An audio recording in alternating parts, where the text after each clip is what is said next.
Je budućnost ekipa. Vi ste jedna budućnost ekida. Budućnost Evrope, to recimo na Bosnu da bi Evropsko, da sad kad uđemo u Evropsku uniju, ovo će biti budućnost Evropsku uniju. Je budućnost ekipa. Zbog čega eskivirate seminar? Eskiviram da nismo budućnost, mogu sad početi. Mene bolje rame nego blizu. Eskiviram da nismo budućnost, mogu sad početi. Mene bolje rame nego blizu. Je budućnost ekipa. Ja i Darko smo nalazište na znači, je budućnost ekipa. Iz tog je stigla prijava. Žale se na zloupotrebu imena FOMU. Dobro.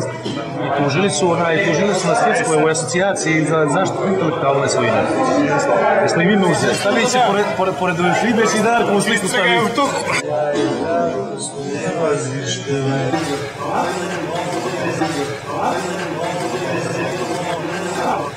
Mene bolje rame nego blizu. Je budućnost ekipa. Eskiviram da nismo budućnost, mogu sad početi.